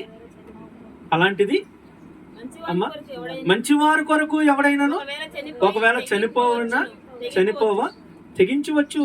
6వ వచనం, మనం ఇంకా బలహీనులమై ఉండగానే క్రీస్తు యుక్త కాలమున భక్తిహీనుల కొరకు చనిపోయాడు. ఇది కదా దేవుని ప్రేమ. స్తోత్రం చెప్పండి. దేవుడు తన ప్రేమను వెల్లడి చేస్తాడు. ఎలాగో తెలుసా? ఆయన నీతిమంతుల కొరకు ప్రాణం పెట్టలేదు. ఎవరిని మంచివారి కొరకు ఎవడో చావడు ఈ లోకంలో. అలాంటిది యేసు ప్రభు ఎవరి కోసం చనిపోయాడండి? బలహీనుల కొరకు, పాపుల కొరకు, పాపాత్ముల కొరకు ఆయన తన ప్రాణాన్ని సిలువలో త్యాగం చేశాడు. చనిపోయాడైనా, రక్తాన్ని చిందించాడైనా. ఆయన ప్రేమ ఎలాంటి ప్రేమ తెలుసా? అమ్మా వింటున్నారా? ఆయన ప్రేమ ఎలాంటి ప్రేమ తెలుసండి? దేవుని బిడ్డలారా, నీ జీవితంలో, అమ్మా నీ బ్రతుకుల్లో, నా జీవితాల్లో ఏమండి ఎలాంటి లక్షణాలు ఉన్నా ఆయన నిన్ను ప్రేమించిన ప్రేమ. దేవునికి నచ్చలేని ఎన్నో గుణగణాలు నీలో ఉన్నా నిన్ను ఎన్నడూ విడిచిపెట్టలేని ప్రేమ, నిన్ను ప్రేమించిన ప్రేమ. హల్లెలూయా, స్తోత్రం చెప్పండి. ఈరోజు కొన్ని టీవీ ఛానల్స్లో బతుకు జక్కా బండి అని ఇంకా రకరకాలైన కార్యక్రమాలు వస్తూ ఉన్నాయి. ఏమండి అందులో దాంట్లో ఏంటండి ఈ బండి? ఏ బండి ఇది? కుటుంబాన్ని రోడ్డుకి లాగే బండి, కుటుంబ బాధ్యతలు లాగే బండికి. ఇది ఏం బండి? ఇది కుటుంబ పరువు విలువల్ని రోడ్డుకి లాగే బండిది. ఏం బండి అది? బతుకు జక్కా బండి. హల్లెలూయా. ఈ బండిలో అప్పుడప్పుడు కొంతమంది వస్తూ ఉంటారు. ఏమండి అందులో కొంతమంది అంటారు, అమ్మా ఇంకో వేరే ఉన్నాయి, ఇంకా వేరే కార్యక్రమాలు వస్తున్నాయి. సేమ్ అయ్యి కూడా ఇలాంటి బండ్లే. బండి పేరు మారింది కానీ బండి మాత్రం మారలేదు. స్తోత్రం చెప్పండి. పేరు మారింది అంతే. అర్థమైందండి? పేరు మారింది కానీ లోన్ ఉన్న కంటెంట్ మాత్రం మారలేదు. ఏమన్నా వారు చెప్పేటటువంటి మాటలేని తెలుసు, కొంతమంది అన్ని మాటలేని తెలుసు. ఈడు ఎలాంటి వాడు అని తెలియదండి. తెలిస్తే అసలు ఈయన పెళ్ళే అవును కదా. అసలు ఈడు ఎలాంటి వాడు అని తెలిస్తే అసలు ఈడితో నేను ప్రేమ వ్యవహారమే, ప్రేమలో పడేదాన్నే కాదు, ఈయన ప్రేమించేదాన్నే కాదు, ఈయన్ని పెళ్లి చేసుకునేదాన్ని, దీన్ని నేను పెళ్ళే చేసుకోపోతున్నా అనే మాటలో అప్పుడప్పుడు వాళ్ళ నోటంట నేను వస్తూ ఉంటాయి. దేవుని బిడ్డ, యేసయ్యకు నువ్వెవరో తెలియక ప్రేమించలేదు, నిన్ను నీ కోసం అన్ని తెలిసి ప్రేమించాడు ఆయన. స్తోత్రం చెప్పండి. అమ్మా వింటున్నావా? ఎంతమందికి అర్థమవుతుందండి? నీ జీవితం తెలియక ప్రేమించి నీ బ్రతుకు తెలిసాక వదిలేసిన దేవుడు కాదు, నీ కొరకు అన్ని తెలుసుకొని ప్రేమించిన దేవుడు. స్తోత్రం చెప్పండి. నా జీవితం మొత్తం పూర్తిగా తెలిసి ప్రేమించిన దేవుడు. కొన్నిసార్లు నీకు నాకు అనిపిస్తూ ఉంటది, అరే ఈ గుణాలు గనక బయటికి తెలిస్తే, నా బ్రతుకులో ఇది గనక బయటికి తెలిస్తే ప్రజలు నన్ను అసలు ఇష్టపడతారంటవా? నా కుటుంబం ఇష్టపడిద్దా? నా భర్త నా భార్య ఇష్టపడుతుందా? నా పిల్లలు నన్ను ప్రేమించగలరా అనే కొన్ని పాపాలు, ఎవరికి తెలియలేనటువంటి పాపాలు నీలో ఉన్నాయే. అది బయటికి తెలిస్తే ఎవడో నిన్ను ప్రేమించడో అనే ఆలోచన కూడా నీకు ఉందే. హృదయాంతరంగాలు ఎరిగిన దేవుడికి అది తెలియదంటవా? అది తెలిసే నిన్ను ప్రేమించాడు కదా. ఇదండి యేసయ్య ప్రేమ. నీ జీవితంలో దేవుని బిడ్డలారా ప్రేమించాలి. ఎలా ప్రేమించాలో తెలుసా? నిస్వార్థంగా. ప్రభు స్తోత్రం చెప్పండి. ఎలా ప్రేమించాలండి? నిస్వార్థంగా. క్రీస్తు ప్రేమతో నువ్వు ప్రేమించాలి. ఎదుటిన్న వాడిలో ఉన్నటువంటి పాపాన్ని బట్టి నువ్వు వాడిని అసహించుకోకూడదు, కానీ పాపాన్ని అసహించుకోవాలి, పాపిని దగ్గరికి తీసుకోవాలి, ప్రేమించాలి. ప్రభు స్తోత్రం చెప్పండి, గట్టిగా చెప్పండి హల్లెలూయా. మహాత్మా గాంధీ గారికి యేసుప్రభు అంటే చాలా ఇష్టం అండి. ఏమండి, మహాత్మా గాంధీకి యేసుక్రీస్తు అంటే చాలా ఇష్టం. హల్లెలూయా. తన జీవిత చరిత్ర రాసుకుంటూ అనేకమైన విషయాలు తన జీవిత చరిత్రలో ఆయన లిఖించాడు. నేను ప్రతిరోజు వాక్యాన్ని చదువుతాను అనే మాటలు ఆయన రాసుకున్నాడు. ప్రభు స్తోత్రం చెప్పండి. ఆయన ఏమండి వాక్యాన్ని పాటించేవాడు, చదివేవాడు మాత్రమే కాదు, పాటించేవాడు. ఒక చెంప మీద కొడితే మరొక చెంప చూపించాను మొదట్లో మనం చదవం కదా. ఏమండి, నిన్ను కుడి చెంప మీద కొట్టివాడి వైపుకి ఎడమ చెంప తిప్పు అనే మాట మనం చదవం కదా. ఆ మాటను ఆయన పట్టుకున్నాడు. హల్లెలూయా, స్తోత్రం చెప్పండి. ఆ మాటను పట్టుకొని బైబిల్లో ఉన్నటువంటి ఆ మాటను తీసుకొని తన శాంతియుతమైనటువంటి పోరాటం చేసి భారతదేశానికి స్వాతంత్రం వచ్చే విషయంలో ఎంతగానో ప్రయాస పట్టాడు. ఆయన్ని ఆ మార్గంలో నడిపించడానికి ఇన్స్పిరేషన్ ఎక్కడి నుంచి వచ్చింది? వాక్యం నుంచే కదండి, ప్రభు బోధల నుంచే కదా. స్తోత్రం చెప్పండి. ఆయన ఒక మాట అన్నాడండి, ఏమన్నాడు తెలుసా? నాకు క్రీస్తు అంటే చాలా ఇష్టం, క్రైస్తవులు అంటే ఇష్టం లేదన్నాడు. ఏమన్నాడమ్మా? నాకు యేసు క్రీస్తు అంటే చాలా ఇష్టం నాకు, కానీ క్రైస్తవులే ఇష్టం లేదన్నాడు. ఎందుకయ్యా అని ఇలాగే అడిగారు. అప్పుడు అడిగితే ఆయన అన్నాడు, క్రైస్తవుల్లో క్రీస్తు నాకు కనబడట్లేదు అన్నాడు. స్తోత్రం చెప్పండి. ఎవరు కనబడట్లేదమ్మా? క్రైస్తవుల్లో క్రీస్తు కనిపించట్లేదు. క్రైస్తవుల్లో క్రీస్తు కనబడితే దేశం ఇట్లా ఉండదు, సంఘాలు ఎలా ఉండవు, గ్రామాలు ఎలాగా ఉండవు, ప్రపంచం ఎలాగా. ఈరోజు దేవుడు మనతో మాట్లాడుతున్న మాట ఇదే, నీలో క్రీస్తు బయటకు కనబడాలా. ఆ రోజు ఆయన చూసిన వారిలో క్రీస్తు గనక సంఘాల్లో కనబడుంటే గాంధీజీ గారు బైబిల్ పట్టుకొని చర్చకు వచ్చేవాడు కదా. అట్లట్లేదండి, గాంధీజీ గారు బైబిల్ పట్టుకొని మందిరానికి వచ్చేవాడు కదండి. స్తోత్రం చెప్పండి. ఈరోజు క్రీస్తు కనబడక అనేకులు క్రైస్తవ్యం మీద బురద జల్లుతూ అనేకులు క్రీస్తు నిందిస్తూ ఉన్నారు. మీరు ఎక్కడైనా చూడండి దేవుని బిడ్డలారా, యూట్యూబ్ మొత్తం మీరు ఎతకండి, ఎవడు ఎత్తి చూపించిన ఆ లోతు అలా చేశాడు, ఈ దావీదు ఎలా చేశాడు, ఆ సంసోన్ అలా చేశాడు అనేవాడు తప్ప యేసుక్రీస్తు ఎలా చేశాడని ఎవడైనా ఎప్పుడైనా ఒక ప్రసంగం చేశాడో వ్యతిరేకంగా మాట్లాడలేదు. ఎప్పుడైనా ఎవడైనా ఎక్కడైనా ఎంతటోడైనా యేసుక్రీస్తు ఎలా చేశాడని ఎప్పుడైనా ఎవడైనా ప్రసంగం చేశాడా? లేదండి. ఒక మచ్చలేని బ్రతుకు యేసు ప్రభుది. హల్లెలూయా. ఎవడు నిందించలేని బ్రతుకు యేసుక్రీస్తుది. ఈరోజు ఎవరిని తీసుకో, ప్రపంచంలో దేవుళ్ళుగా పూజించబడుతున్న వాడిని ఎవరిని తీసుకో, ఏదో ఒక నింద వాడి మీద వేయడానికి అంటూ ఒక అవకాశం ఉంటుంది. కానీ క్రీస్తు మీద నిందేయడానికి అవకాశం ఉందా? ఆయనే అన్నాడు 2000 సంవత్సరాల క్రిందట. ఏమండి, యోహాను సువార్త 8వ అధ్యాయం 46వ వచనంలో యేసుక్రీస్తే ఒక మాట అన్నాడండి. ఆ మాటకే ఇప్పటికీ ఎవరి దగ్గర సమాధానం లేదు. ఏమన్నాడు తెలుసా? చూడండి, నా యందు పాపం ఉన్నదని మీలో ఎవడు స్థాపించును? ఏమన్నాడండి యేసు ప్రభు? నాలో పాపం ఉందని మీలో ఎవడరా నిరూపించగలిగింది? హల్లెలూయా. నిరూపించండి రా చూద్దాం అన్నాడు. దేవుని బిడ్డలారా, ఆయనలో పాపం ఉందని నిరూపించడానికి బైబిల్ చదివి ఎవరిని మారినోళ్ళ ఉన్నారు తప్ప క్రీస్తులో పాపాన్ని బయటకు చూపించగలిగినోడు ఎవడు ప్రపంచంలో లేడు. మనకు బాగా ఇష్టమైనటువంటి ఒక దైవజనుడు ఆర్ఆర్కే మూర్తి గారు. ఎవరండి? మొట్టమొదటిగా దేవుని బిడ్డలారా, ఏమండి, క్రైస్తవ్యంలో రేడియో ప్రసంగాలు ఇచ్చింది ఆయనే. మొదటి రేడియో ప్రసంగం. స్తోత్రం చెప్పండి. ఆర్ఆర్కే మూర్తి. ఆయన దేవుని బిడ్డలారా బ్రాహ్మణ్స్ లో నుంచి రక్షించబడ్డాడు. బ్రాహ్మణుల కుటుంబంలో పుట్టాడు, వారిలో పెరిగాడు. పెరిగి ఏమండి చాలా ఉన్నతమైనటువంటి చదువులు చదువుకున్నాడు. ఆయన రక్షించబడ్డాడు. దేవుని బిడ్డలారా, స్తోత్రం చెప్పండి. హల్లెలూయా. మరి ఆయన ఎలా మారాడో తెలుసా మీకు? ఆయన ఎట్లా ప్రభువుని నమ్ముకున్నాడో తెలుసా? ఆయనే ఒకసారి సాక్ష్యం చెప్పాడండి. యూట్యూబ్లో మీరు కొట్టండి, వస్తుంది. ఆర్ఆర్కే మూర్తి గారి రక్షణ సాక్ష్యం అని కొట్టండి, దాంట్లో వస్తుంది. హల్లెలూయా. వీలైతే నేను గ్రూప్లో పెడతాను, తర్వాత చూడండి దేవుని బిడ్డలారా. ఆయన చెప్పినటువంటి సాక్ష్యం ఏంటి తెలుసా? ఆయన చదువుకొని ఖాళీగా ఉంటున్నటువంటి రోజుల్లో తనున్నటువంటి ప్రాంతంలో క్రైస్తవ మిషనరీలు, ఏమండి, విదేశాల నుంచి వచ్చినటువంటి వారు అక్కడ కొన్ని బైబిల్ లెసన్స్ చెప్తూ ఉండేవారంటండి. బైబిల్ ఏమండి కాలేజీలో కొన్ని లెసన్స్, కొన్ని పాఠాలు చెప్తూ ఉన్నప్పుడు వారికి ఇంగ్లీష్లో నుంచి తెలుగులోనికి ట్రాన్స్లేట్ చేయడానికి ఒక వ్యక్తి అవసరం అయ్యాడు. వాళ్ళు వచ్చి, వాళ్ళకి తెలుగు రాదు కదండి, వారు వచ్చి ఇంగ్లీష్లో చెప్తుంటే దాన్ని తెలుగులో చెప్పాలా. అలా చెప్పడానికి ఒక వ్యక్తి కావాల్సి వస్తే ఒక స్నేహితుడు ఇలా ఫ్రెండ్ చెప్పాడంట, మూర్తి ఎందుకులా ఖాళీగా ఉంటావు, ఫలానా చోట నీ అవసరం ఉంది, నువ్వు వెళ్తే చక్కగా నువ్వేం క్రైస్తవ మతంలోకి ఏం మారిపోవక్కర్లేదు, కానీ నువ్వు వెళ్ళి అక్కడికి వెళ్ళి నీ వృత్తిపరంగా నువ్వు వెళ్ళి చేసుకురా, నీకు డబ్బులు వస్తాయి కదా, జీతం వస్తుంది కదా, ఎందుకు ఖాళీగా ఉంటావంటే ఆయన ఇష్టపడి వెళ్ళాడు. వెళ్ళినప్పుడు వారు యోహాను సువార్త 1వ అధ్యాయం నుంచి ఏమండి క్లాసులు ప్రారంభించారు. యోహాను సువార్త నుంచి వాళ్ళు చెప్తా ఉంటే ఈయన ట్రాన్స్లేట్ చేస్తా ఉన్నాడు. ట్రాన్స్లేట్ చేయాలంటే అమ్మా ఇన్ని లేనట్టంటే ట్రాన్స్లేట్ చేయడానికి అవ్వదు. శ్రద్ధగా వినాలా, అవతలోడు ఏం మాట మాట్లాడుతున్నాడో జాగ్రత్తగా విని దాన్ని మరలా తెలుగులోనికి మార్చి ఎదుటిన్న వాడికి చెప్పాలా. స్తోత్రం చెప్పండి. అంటే వినాలి, విన్న మాట నోటితో బయటికి చెప్పాలి. ఈయన 1వ అధ్యాయం నుంచి చెప్తా ఉంటే వింటా ఉన్నాడు. ఈయనకి ఆశ్చర్యం కలుగుతూ ఉంది. స్తోత్రం చెప్పండి.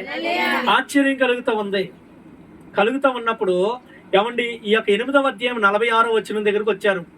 ప్రసంగం వచ్చినప్పటికి నా యందు పాపం ఉన్నదని మీలో ఎవడు స్థాపించునో అనే మాట విన్నాడు. విని వాళ్ళతో ఛాలెంజ్ చేశాడు. ఏంటంటే యేసయ్యలో పాపం లేదా, పాపం ఉన్నట్టు చూపిస్తే ఏం చేస్తారో అన్నాడు. స్తోత్రం చెప్పండి. యేసయ్యలో పాపం ఉన్న నేను చూపిస్తా. చదువున్నాడు ఎవడో కూడా బుర్ర దగ్గర పెట్టుకొని చదవలేనట్టుంది. ఏమండి చదువున్నాడు ఎవడో కూడా కరెక్ట్గా దృష్టి పెట్టి చదవలేనట్టు నేను నిరూపిస్తా అని యేసయ్యలో పాపం ఉన్నదని చూపించడానికి బైబిల్ పట్టుకున్నాడు. చదవడం మొదలెట్టాడు. స్తోత్రం చెప్పండి. ఈయన చదువుతూ ఉంటే ఈయనకి ఎక్కలేని భయం అవుతూ ఉంది. ఎందుకో తెలుసండి, యేసయ్యలో పాపం కనబడడం కాదు, ఈయన బైబిల్ చదువుతుంటే ఈయనలో ఉన్న పాపాలన్నీ బయటికి కనబడుతున్నాయంట. హల్లెలూయా. అర్థమైందా? ఎందుకు మొదలెట్టాడు బైబిల్? ఆయనలో ఉన్న పాపం చూపించాలని మొదలెట్టాడు. చదువుతూ ఉన్నప్పుడు ఈయనలో ఉన్న తప్పులు బయటపడుతున్నాయి. నిజమే కదా, ఇలా బతకూడదు, ఇలా మాట్లాడకూడదు, ఇలా చూడకూడదు, నేను ఎట్లానే చూస్తున్నాను, ఇలా ఆలోచిస్తున్నాను, ఇలా మాట్లాడుతున్నాను, నా ప్రవర్తన ఎలా ఉందో తప్పు కదా అని భయం వేసి కొంతకాలం బైబిల్ మూసాడు. మరలా చదవడం మొదలెట్టాడు. దేవుని బిడ్డలారా, బైబిల్ అంతా 4-5 సార్లు చదివాడు. ఎక్కడ కూడా ప్రభువులో పాపం ఉన్నట్టు కనుక్కోలేక ఆయనకు దాసోహం అయిపోయాడు. ఇలాంటి దేవుణ్ణి నేను ఎందుకు వదులుకున్నారా? నేను నమ్మినటువంటి వారిలో ఎక్కడ చూసినా సరే ఇలాంటి క్యారెక్టర్ ఎవరిలో కనబడలేదు. ఎక్కడ చూసినా ఒక పరిశుద్ధత ఎవరిలో లేదు. ఎంత పరిశుద్ధుడైన దేవుని నేను ఎందుకు వదులుకున్నాను రా అని చెప్పి ఆయన క్రైస్తవ్యంలోకి వచ్చాడు. ప్రభు స్తోత్రం చెప్పండి. ఒక బ్రాహ్మణ కుటుంబంలో పుట్టినటువంటి ఆర్ఆర్కే మూర్తి గారు క్రైస్తవ్యంలోకి వచ్చాడు. వచ్చిన తర్వాత దేవుని బిడ్డలారా, వాళ్ళ కులస్తులందరూ, వాళ్ళ యొక్క మత పెద్దలందరూ కూడా ఆర్ఆర్కే మూర్తి గారి దగ్గరికి వెళ్ళారు. ఇంటికి వెళ్ళి వాళ్ళ తల్లిదండ్రులతో మాట్లాడారు. తల్లిదండ్రుల మాట వినలేదు. ఏమండి చివరికి ఈయన దగ్గరికి వెళ్ళి అన్నారంట, ఎవయ్యా నువ్వు ఇంత చదువు, ఇన్ని వేదాలు పఠించో, ఇన్ని గ్రంథాలు పఠించో, మరి నీకేమైంది అసలు అంటే ఈయన అన్నాడంట, లేదు నా వేదాల్లో నా గ్రంథాల్లో లేని దేవుడిని నేను కనుగొన్నాను, ఆయనే దేవుడు అని నేను తెలుసుకున్నాను. హల్లెలూయా. అసలు నీకు వేదాల్లో నీకు ఏం కనబడిందంటే, లేదు మన దాంట్లో చాలా తప్పులు కనబడ్డాయి, అప్పుడు ఆయన అన్నాడంట, ఆ చుట్టూ ఉన్న వాళ్ళు అన్నారంట, మన పుస్తకాల్లో తప్పులు ఉంటే నువ్వు సరిచేసి రాయి అన్నారంట. అమ్మా ఏంటి, మన పుస్తకాల్లో తప్పులుంటే నువ్వు సరిచేసి రాయాలి, కానీ మతం మారితే ఎట్లా, పుస్తకాలు వదిలేస్తే ఎట్లా అన్నప్పుడు ఆయన ఒక అద్భుతమైన మాట అన్నాడండి. ఏమన్నాడు తెలుసా? నేను సరిచేసే దేవుడు నాకెందుకయ్యా, నన్ను సరిచేసే దేవుడు నాకు దొరికాడు అన్నాడంట. స్తోత్రం చెప్పండి. నేను సరిచేయాల్సిన దేవుడు నాకు వద్దు. నేను సరిచేస్తే దేవుడు ఎందుకు అవుతాడు? నేను సరిచేస్తే అవి నన్ను మార్చే గ్రంథాలు ఎందుకు అవుతాయి?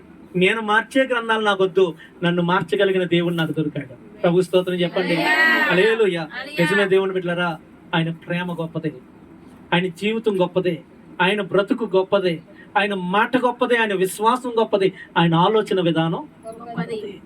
ఈరోజు ఆయనలో మనం అమర్చబడాలని వాక్యంలో రాయబడింది. స్తోత్రం చెప్పండి. వచ్చాము వెళ్ళిపోయాము అన్నట్లు ఉండకూడదండి. దినదినం నీలో మార్పు చూడాలా, దినదినం నువ్వు చెక్కబడాలా, దినదినం నువ్వు మార్చబడుతూ ఉండాలా. ఎలా మార్చబడాలి? ఆయన వలె మార్చబడాలా. ఆయన వల్ల నీ బుద్ధి మారాలా, ఆయన వల్ల నీ చూపు మారాలా, ఆయన వల్ల నీ ప్రేమ మారాలా. కుటుంబం విషయంలో, బాధ్యతల విషయంలో ఆయన వల్ల నువ్వు ప్రవర్తించడం నేర్చుకోవాలా. ప్రభు స్తోత్రం. హల్లెలూయా. ప్రార్థించడంలో ఆయనలాగా నువ్వు ఉండాలా. స్తోత్రం చెప్తామా. ఈరోజు మన బ్రతుకులు యేసయ్య వలె ఉండాలనేది వాక్యం. ఆయన యొక్క మాట అదే, నన్ను పోలి మాట్లాడమ్మా. ఎవరిని పోలి చెప్పండి చెప్పండి, ఎవరిని పోలి? పేరొద్దు కానీ మొన్న ఒక అక్క ఉంది, పేరు చెప్పదలుచుకోవట్లేదులేండి. ఏమందంటే, అన్న యేసయ్య గొప్ప దేవుడు అన్న, కానీ ఆయన దగ్గరికి వచ్చే వాళ్ళందరూ కూడా చాలా మందిలో 100% మందిలో అని చాలా మంది చాలా రకరకాలుగా మాట్లాడి, నాకు అందుకే నన్ను గుడికి రాబుద్ది కావట్లేదు అన్న. అంటే నేనన్నా, డైరెక్ట్గా నేనన్నా, స్తోత్రం చెప్పండి, గట్టిగా చెప్పండి హల్లెలూయా. నేను ఒకటే మాట అన్నాను, అమ్మా నువ్వు గుడికి వచ్చేది దేని కొరకు? యేసయ్యని చూడడానికా, మనుషులు చూడడానికా? మాట్లాడలేదు. గుడికి వచ్చేది ఎవరిని చూడడానికండి? యేసయ్యని చూడడానికేనా? స్తోత్రం చెప్పండి హల్లెలూయా. నువ్వు యేసయ్యని చూడడానికి గుడికి వస్తే మనుషులతో నీకు సంబంధం ఏంటి? మనుషులతో నీకు సంబంధం ఏంటి? ఏమండి, నేను విశాఖపట్నంలో బైబిల్ ట్రైనింగ్ చేశాను.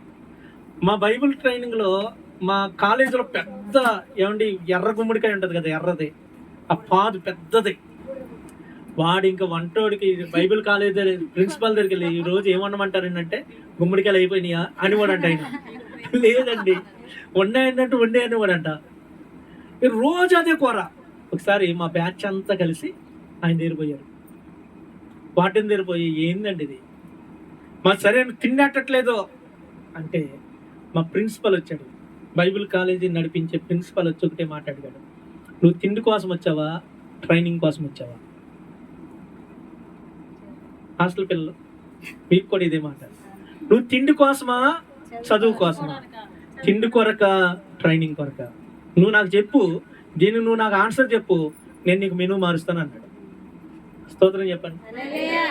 తిండి కొరక అంటే నీలాంటి వాడు ఇక్కడ పనికిరాడు, వెళ్ళిపో అంటాడు. ట్రైనింగ్ కోసం వచ్చానంటే ఏమంటాడు? పెట్టింది తిని ట్రైనింగ్ చేసుకుని పో అంటాడు. స్తోత్రం చెప్పండి హల్లెలూయా, గట్టిగా చెప్పండి. అలాగే నువ్వు మందిరానికి ఎవరి కోసం వస్తున్నావు? దేవుని కోసమా, మనుషుల కోసమా? నీకు మనుషులతో సంబంధం ఏముంది? ప్రభు వైపు చూడు. నువ్వు మారు, అవసరమైతే నువ్వు అలా మారి, అరే నాలాగుండండి రా మీరు అని చెప్పే దమ్ముంటే ఏమండి, అప్పుడు నువ్వు ప్రపంచానికి చెప్పు. అంతేగాని యేసు ప్రభు దగ్గర రాకుండా వంకలు పెట్టడానికి, సాకులు పెట్టుకోవడానికి, ప్రభు దగ్గరికి వచ్చినాడు అట్టున్నాడు, ఎట్టున్నాడు, ఆడట్లా ఈడట్, నీకెందుకమ్మా? నీకెందుకు? ఆయన పిల్లలలో అమ్మా, వింటున్నారా? ఎవరి పిల్లలో? దేవుని పిల్లలో. నీ పిల్లోని ఏమన్నంటే నువ్వు ఊకుంటావా? నీ పిల్లోడు తాగి తిరుగుతుండు, ఇష్టం వచ్చినట్టు చేస్తుండు, నిన్నే తన్నుతుండు, పక్కింటోడు వచ్చి నీ కొడుకుని ఒక 2 దెబ్బలు కొట్టాడు అనుకో, మళ్ళీ కేసు ఎవరు పెడతారు? పోయి నువ్వే పెడతావు. నా కొడుకుని కొట్టేసాడయ్యో, చంపేశాడయ్యో అని నువ్వే పెడతావు. అవునా కదా? ఏమండి, అట్లా దేవుని పిల్లలను అన్నాను, నీకెక్కడిది అధికారం? నీకు అధికారం లేదు. ఆయన పిల్లల్ని ఆయన మార్చుకుంటాడో, చంపుకుంటాడో, కొట్టుకుంటాడో నీకు అనవసరం. నీకు ప్రభు కావాలనుకుంటే దేవుడి దగ్గర రా, మనుషుల వైపు చూడుకో, దేవుని వైపు చూడు. ఇదే మాట చెప్తే ఇంకో మాట లేదా? స్తోత్రం చెప్పండి. నోటంట మరొక మాట రాదు. ఈరోజు ఇదే మాట నేను మాట్లాడుతున్నాను. దేవుని బిడ్డ, ప్రభువు దగ్గరికి వచ్చిన నీ జీవితం క్రీస్తు వలె మారకపోతే, ఇదిగో దేవుని నిందించే వాళ్ళు కుప్పల తెప్పలుగా మారుతూ ఉన్నారు. ఎవరిని బట్టి నింద? ఎవరిని బట్టి? నన్ను బట్టి కదా. అట్లా వద్దు. నీ జీవితం దేవునికి ఇష్టంగా మార్చు, నీ బ్రతుకు దేవునికి ఇష్టంగా మార్చుకో. నీలో ఏమండి క్రీస్తుని కలిగి జీవించు. దేవుని బిడ్డలారా, క్రీస్తులో నువ్వు అమర్చబడు. నిన్ను చూసినోడు లోకం యేసయ్యను చూడగలిగిన ఈ లక్షణాలు నీలో చూపించగలుగు. అప్పుడు నీ ద్వారా దేవునికి మహిమ వస్తుంది. నువ్వు దేవుని బిడ్డగా పిలువబడ్డానికి, చెప్పండి, పిలువబడ్డానికి అర్హత వస్తుంది. స్తోత్రం చెప్పండి హల్లెలూయా. ఏమండి, ఎవరైనా ఒక బాబు పుట్టగానే వాడి దగ్గరికి వెళ్ళి, వాడు ఈడు అచ్చం పక్కింటోడు పోలికతో ఉన్నాడు అన్నాడు అనుకో, నిద్ర ఉంటుందా? మాట్లాడలేదు. ఇప్పుడు నీలో దేవుని పోలిక కనబడాలి కదా, మరి దెయ్యం పోలిక ఎందుకు కనబడుతుంది? నా ప్రశ్న ఇది. నువ్వు ఎవరి పిల్లోడివి? నువ్వు పలానోడు కొడుకు కదా. నీలో ఆడు పోలికలు కనబడకుండా ఇంకొకటి పోలికలు కనబడితే ఏమనాలి నిన్ను? నువ్వు దేవుని కొడుకు కదా, దేవుని కుమార్తెవు కదా, నీలో దేవుని లక్షణాలు కదా కనబడాల్సినవి, దేవుని పోలికలు కదా. నీలో ఏ పోలికలు కనబడుతున్నాయి? చెప్పండి అమ్మా. సరేంటి అయిపోయారేంటి? పిన్ డ్రాప్ సైలెన్స్ అన్నట్టు. హల్లెలూయా, స్తోత్రం చెప్పండి. మరలా చెప్తున్నా దేవుని బిడ్డ, నిజంగా నువ్వు గనక దేవుని బిడ్డవైతే నీలో యేసయ్య లక్షణాలు కనబడును గాక. యేసయ్య లక్షణాలు కలిగి నువ్వు జీవించు, అది దేవునికి మహిమ. దేవుడి లేఖన భాగంలో మన వెనుకలలో దీవించును గాక. ఆమేన్. హల్లెలూయా, హల్లెలూయా.